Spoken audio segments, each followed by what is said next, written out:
ओम श्री परमात्मने नमः। मित्रों, अल्टीमेट मुक्ति ज्ञान चैनल में आप सबका हार्दिक स्वागत है। हमारी आज की चर्चा का विषय है कि गीता शास्त्र, जो कि सभी शास्त्रों का सिरमौर है और एक प्रामाणिक ग्रंथ है। वेदों, हमारे जो 4 वेद हैं, वो उन सब का निचोड़ इस गीता शास्त्र में वर्णित है। अब मैं यहां पर आपको ये बताना चाहूंगा कि ये जो गीता ज्ञान था, किसने दिया। हम सभी जानते हैं कि ये गीता ज्ञान भगवान श्री कृष्ण ने बोला था। अभी तक हम लोगों की यही मान्यता थी, लेकिन आज जो मैं आपको बताऊंगा कि ये गीता ज्ञान भगवान श्री कृष्ण ने नहीं दिया था, ये गीता ज्ञान किसी अन्य शक्ति ने दिया था। उसको भी बताऊंगा कि किसने दिया था। तो आप सुन के हतप्रभ रह जाएंगे कि ऐसा तो मैंने कभी नहीं सुना, ऐसा हो भी नहीं सकता। लेकिन उसी गीता में आपको प्रमाण भी मिलेंगे कि ये गीता शास्त्र मैंने नहीं बोला। महाभारत से भी इसका प्रमाण आपको मिल जाएगा कि गीता शास्त्र भगवान श्री कृष्ण ने नहीं, किसी अन्य बड़ी शक्ति ने बोला था, जिसे हम ब्रह्म कहते हैं, उसने बोला था। तो चलिए, ये हमारा पहला वीडियो है इस चैनल पर, और मैं आप सबसे रिक्वेस्ट करूंगा कि अगर हमारी बताई हुई बात आपको अच्छी लगे तो इसे सब्सक्राइब जरूर कर लेना।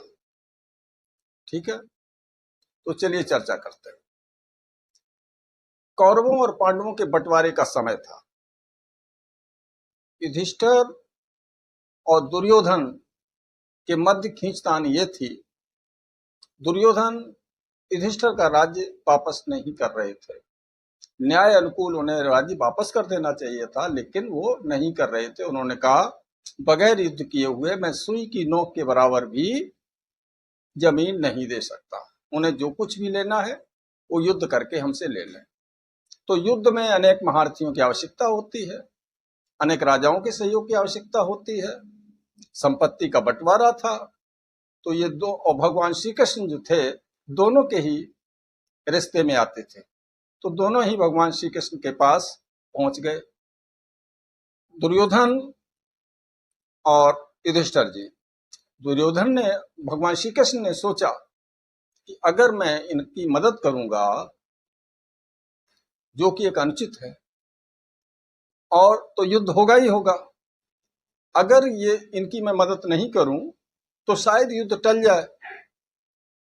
इसलिए उन्होंने एक प्रस्ताव रखा दोनों के समक्ष कि एक तरफ तो मैं रहूंगा और एक तरफ मेरी सेना रहेगी। जिस तरफ मैं रहूंगा उसमें भी मेरी एक शर्त होगी कि मैं युद्ध में हथियार नहीं उठाऊंगा। तो दुर्योधन ने सोचा कि अगर ये हथियार नहीं उठाएंगे तो बेमतलब के, इससे हमारा क्या फायदा होगा, सेना ले लो। तो उसने सेना ले ली। पांडवों ने भी विचार किया कि ये छोटा है तो इसने पहले ले लिया, मैं बड़ा हूं तो मुझे तो बाद में ही मिलेगा, तो क्या करूं। विचार किया। विचार करने के बाद में युधिष्ठिर महाराज ने कहा कि भगवान, मैं चाहता ये हूं, मैं युद्ध नहीं चाहता हूं। हमें अगर वो 5 गांव भी दे सकते हैं तो दे दें, बस युद्ध टल जाना चाहिए। भगवान को भी अच्छी बात लगी, कहा युद्ध टल जाना चाहिए। तो इसी उद्देश्य को जब शांति दूत बनकर के भगवान श्री कृष्ण दुर्योधन की सभा में गए, तो दुर्योधन ने वहां उन्हें कुछ अपशब्द बोले और बांधने के लिए कहा मैं तुम्हें, अपने सिपाहियों से कहा कि इसको बंदी बना लो। तो भगवान कृष्ण ने वहां पर अपना एक विराट रूप दिखाया था, जिसे देख करके वो डर गया। वो विराट रूप देख ही नहीं सका, इतना तेजस्वी था। वहां पर कुछ लोगों ने ही उनके दर्शन किए थे। ठीक है, यहां तक तो एक विराट स्वरूप की बात आ गई कि यहां पर भगवान श्री कृष्ण ने अपना विराट रूप दिखाया था। अच्छा, अब बात करते हैं आगे की। तो जो विराट रूप दिखाया था वो महाभारत में वर्णित है। संक्षिप्त महाभारत में गीता प्रेस गोरखपुर से जो प्रकाशित है उसमें दिया गया है। और जब कुरुक्षेत्र के मैदान पर भगवान श्री कृष्ण ने गीता ज्ञान सुनाते हुए अध्याय 11 श्लोक 32 में मैं आपको बता रहा हूं कि पवित्र जो गीता ज्ञान है वो बोलने वाले प्रभु कह रहे हैं कि अर्जुन, मैं बड़ा हुआ काल हूं। उन्होंने क्या बताया कि मैं बड़ा हुआ काल हूं। अब सर्वलोकों को खाने के लिए प्रकट हुआ हूं। जरा सोचें कि श्री कृष्ण जी तो पहले से ही श्री अर्जुन के साथ थे। यदि पवित्र गीता जी के ज्ञान को श्री कृष्ण जी बोल रहे होते तो ये नहीं कहते कि अब प्रवृत्त हुआ हूं। फिर अध्याय 11 श्लोक 21 और 46 में अर्जुन कह रहे हैं कि भगवान, आप तो ऋषियों, देवताओं और सिद्धों को भी खा रहे हो, जो आपका ही गुणगान पवित्र वेद मंत्रों के द्वारा उच्चारण कर रहे हैं और अपने जीवन की रक्षा के लिए मंगल कामना कर रहे हैं। कुछ आपके दाढ़ों में लटक रहे हैं, कुछ आपके मुख में समा रहे हैं। हे सहस्राबाहु, हजार भुजा वाले भगवान, आप अपने उसी चतुर्भुज रूप में आइए। मैं आपके इस विकराल रूप को देख करके भयभीत हो रहा हूं। अध्याय 11 श्लोक 47 में गीता जी को बोलने वाले प्रभु कह रहे हैं कि हे अर्जुन, ये मेरा वास्तविक काल रूप है जिसे तेरे अतिरिक्त पहले किसी ने नहीं देखा था। तो इन बातों से ये स्पष्ट हो गया कि कौरवों की सभा में जो विराट रूप श्री कृष्ण जी ने दिखाया था और यहाँ युद्ध के मैदान में जो विराट रूप श्री कृष्ण के शरीर में प्रेतवत प्रवेश करके काल ने दिखाया था, नहीं तो वो ये नहीं कहते कि मेरे इस विराट रूप को तेरे अतिरिक्त पहले किसी ने नहीं देखा है, क्योंकि श्री कृष्ण जी अपना विराट रूप कौरवों की सभा में पहले ही दिखा चुके थे। अब दूसरी बात यह सिद्ध हुई कि पवित्र गीता जी को बोलने वाला जो काल है, जिसे हम ब्रह्म कहते हैं या ज्योति निरंजन कहते हैं, वो है न कि भगवान श्री कृष्ण जी। क्योंकि श्री कृष्ण जी ने पहले कभी नहीं कहा कि मैं काल हूं और बाद में भी कभी नहीं कहा कि मैं काल हूं। श्री कृष्ण जी काल हो ही नहीं सकते। उनके दर्शन मात्र को तो स्त्री पुरुष तड़फा करते थे। यही प्रमाण गीता अध्याय 7 श्लोक 24-25 में है, जिसमें गीता ज्ञानदाता प्रभु कह रहा है कि बुद्धहीन जन समुदाय मेरे उस घटिया अनुत्तम शब्द आया है। अनुत्तम, अनुत्तम का मतलब एक उत्तम होता है, एक अनुत्तम होता है। उत्तम माने श्रेष्ठ होता है और अनुत्तम माने अश्रेष्ठ होता है। तो उस विधान को नहीं जानते कि मैं कभी भी मनुष्य की तरह लोगों के सामने प्रकट नहीं होता, मैं अपनी योग छाया माया से छिपा रहता हूं। तो इससे यह सिद्ध हुआ कि गीता ज्ञानदाता श्री कृष्ण जी नहीं है, क्योंकि श्री कृष्ण जी तो सर्व के सामने साक्षात थे। श्री कृष्ण जी नहीं कहते कि मैं अपनी योग माया से छिपा रहता हूं। इसीलिए गीता जी का ज्ञान श्री कृष्ण जी के अंदर प्रेत रूप में प्रवेश करके काल ने ही बोला था। विराट रूप क्या है? अच्छा, अब विराट रूप की बात आपने समझ ली, क्योंकि 2 बार दिखाया था और भगवान कहते हैं मैं तेरे अतिरिक्त किसी ने 2 बार नहीं देखा। तो इस तरीके से ये सिद्ध हुआ कि एक विराट रूप भगवान श्री कृष्ण ने दिखाया था और एक विराट रूप काल ने दिखाया था। इस प्रकार श्री कृष्ण जी भी पूर्व भक्ति शक्ति से सिद्धि युक्त थे। उन्होंने भी अपनी सिद्धि से अपना विराट रूप उस समय दिखा दिया था। तीसरी बात यह सिद्ध हुई कि गीता जी को बोलने वाला प्रभु काल सहस्राबाहु हजार भुजा वाला है और भगवान श्री कृष्ण तो श्री विष्णु जी के अवतार हैं जो 4 भुजा युक्त हैं। श्री विष्णु जी की 16 कला युक्त हैं और श्री ज्योत निरंजन जिसको काल कहते हैं 1000 कला युक्त है। ठीक है, तो दोनों के विराट स्वरूप में अंतर था। इससे पहले हम सभी यही समझते थे कि गीता जी को भगवान श्री कृष्ण ने ही बोला था, लेकिन अब यहाँ पर एक बात आती है, एक प्रश्न आता है कि पहले तो भगवान श्री कृष्ण जी शांति दूत बनकर गए थे कौरवों की सभा में, तथा कहा था युद्ध करना महापाप है। अब श्री कृष्ण के रूप में, या ऐसे कह लीजिए वो अर्जुन से स्वयं युद्ध करने के लिए मना करते हुए उन्होंने कहा, देवकी नंदन मैं युद्ध नहीं करना चाहता। सामने खड़े स्वजनों, नातियों और सैनिकों का होने वाला विनाश देखकर मैंने अटल फैसला कर लिया है कि 3 लोकों का राज्य भी प्राप्त हो जाए तब भी युद्ध नहीं करूंगा। ये बात किसने कही? ये बात अर्जुन ने भगवान श्री कृष्ण से कही।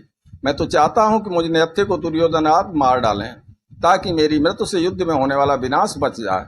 हे श्री कृष्ण, मैं युद्ध न करके भिक्षा का अन्न खाकर भी निर्वाह करना उचित समझता हूँ। हे कृष्ण, स्वजनों को मार करके तो पाप ही तो लगेगा। स्वजनों को संहार प्रभु क्या हाथ हमारे आएगा, तुष्ट गमार पामरों का वध पाप में और फंसाएगा। तो मेरी बुद्धि काम करना बंद कर चुकी है। आप हमारे गुरु हो, मैं आपका शिष्य हूँ, आप जो हमारे हित में हो वही कीजिए। अब श्री कृष्ण जी के शरीर में प्रविष्ट काल बार बार कह रहे हैं कि अर्जुन कायर मत बन,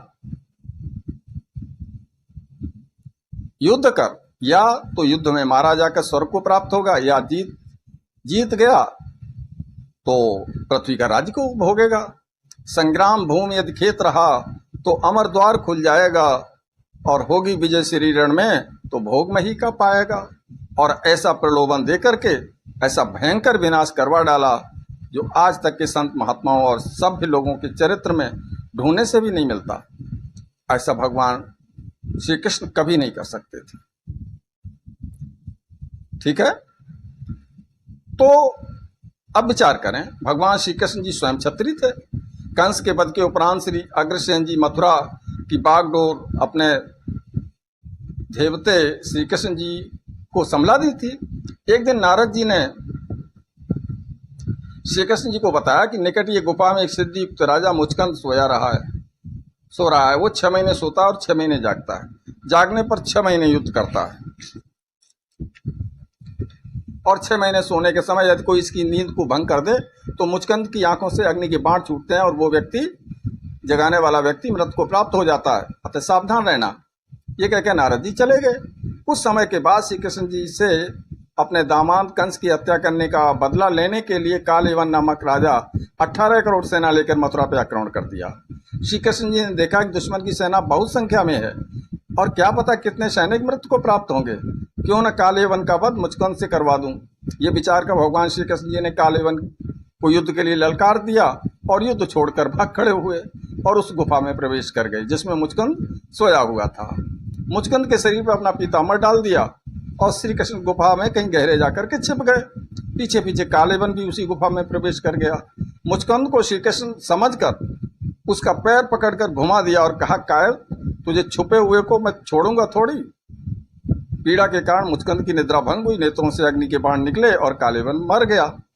कालयवन के सैनिक और मंत्री अपने राजा के शव को लेकर लौट गए, क्योंकि युद्ध में राजा की मृत्यु सेना की हार मानी जाती थी। जाते हुए कह गए, हम नया राजा नियुक्त करके आएंगे और तब उनसे बदला लेंगे।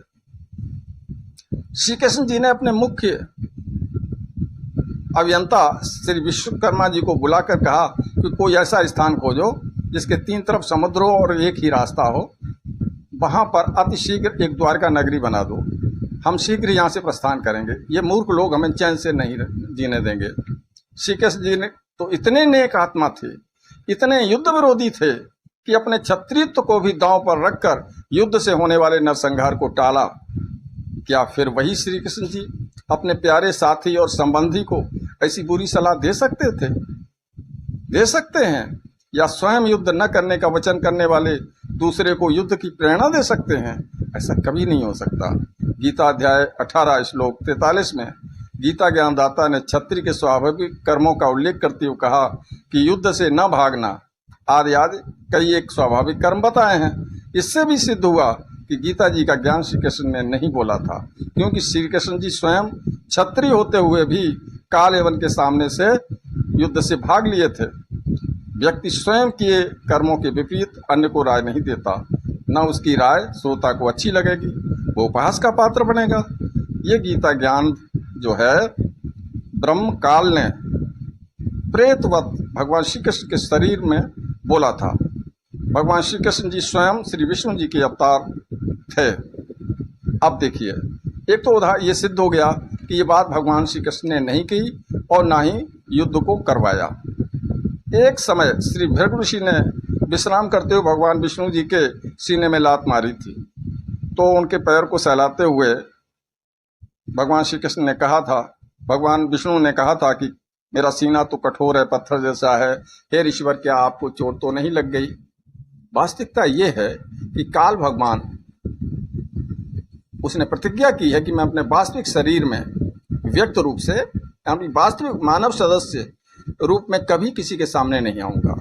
उसी ने सूक्ष्म शरीर बनाकर प्रेत की तरह भगवान श्री कृष्ण के शरीर में प्रवेश करके पवित्र गीता जी का ज्ञान दिया, जो वेदों का सार है, परंतु युद्ध करवाने के लिए भी अटकलबाजी में कसर नहीं छोड़ी। ये काल कौन है जानने के लिए मैं आगे किसी वीडियो में बताऊंगा।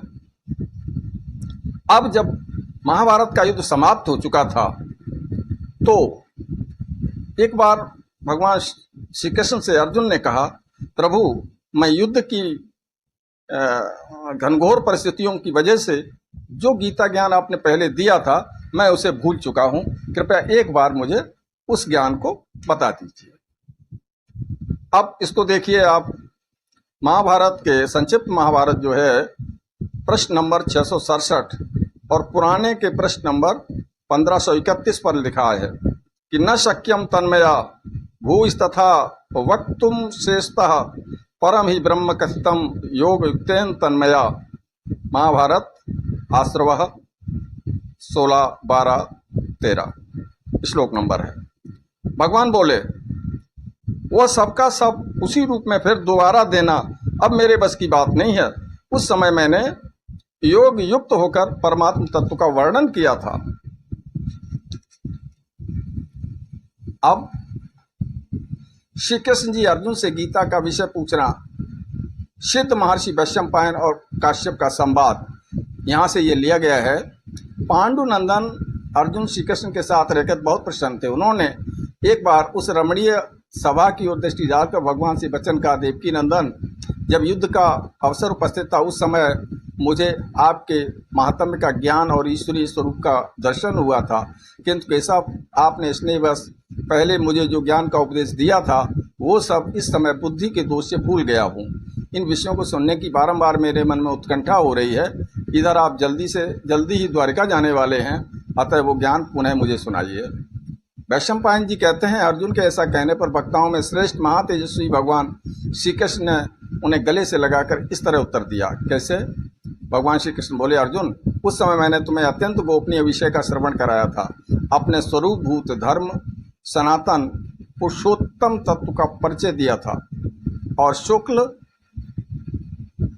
कृष्ण गति का निरूपण करते हुए नित्य लोकों का भी वर्णन किया था, किंतु तुमने जो अपनी नासमझी के कारण उस उपदेश को याद नहीं रखा, ये जानकर मुझे बड़ा खेद हुआ है, दुख हुआ है।